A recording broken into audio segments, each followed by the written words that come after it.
School bells will be ringing soon in Grand Ledge Public Schools, and its newest superintendent is ready for a great school year.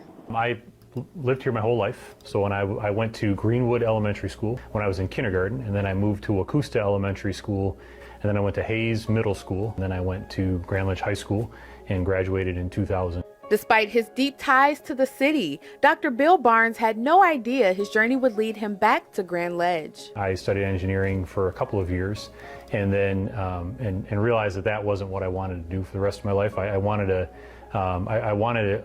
job that I would look back on and feel like I had impacted my community. But as I started looking at options for me, education began to be something I was interested in. And so I actually went and took a aptitude test, and education was towards the top of that as well. So I kind of saw that as a sign. From there, he began his education journey, starting at Eastern High School as a math teacher, to Charlotte High School, where he started as an algebra teacher and ended up becoming the principal in 2011. Then in 2019, an opportunity came open here in Grand Ledge to be a part of the central office team here. And so it was an opportunity for me not only to come back home to the place where I grew up and to give back to my home community, but my family's here. My wife is a teacher in the district, and my kids go to school here. So being a part of the community where I lived and being a part of the community where my kids and family were was really important to me. From then on, Dr. Barnes worked as the Assistant Superintendent for Academic Services until unexpected news came this year. First of all, I really enjoyed working with Dr. Davenport. He was a good leader for our district and a great person to work with. I learned a lot from our time working together. And he was named the new superintendent. I would have enjoyed continuing working with Dr. Davenport for as long as he was able.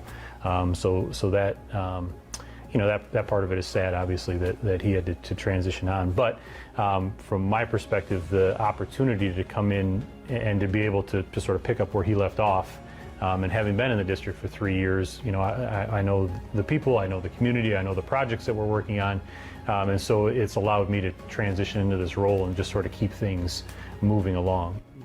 Kids are back next week, and staff's back on Monday. And so I'm really excited. Dr. Barnes plans to keep district traditions in place. Our primary job, what we're here to do, is to make sure that kids learn. And so continuing to have that academic focus, that instructional focus, and helping to make sure that kids learn and feel safe and affirmed and can achieve their goals is really our primary work. As well as ramp up his personal involvement in the community. As a school district, we have a lot of stakeholders.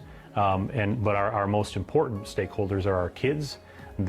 We are all here to help make sure students learn and can achieve their goals. Schools are human-centered organizations. We're here for people, and in order to be here for people, we have to engage with those people, we have to interact with those people, and we have to authentically value the perspectives that they bring to the conversation. Classes start next Wednesday, and Dr. Barnes will be present in all schools throughout the week, interacting with parents and students. In Grand Ledge, I'm your neighborhood reporter, Asia Lawrence, Fox 47 News.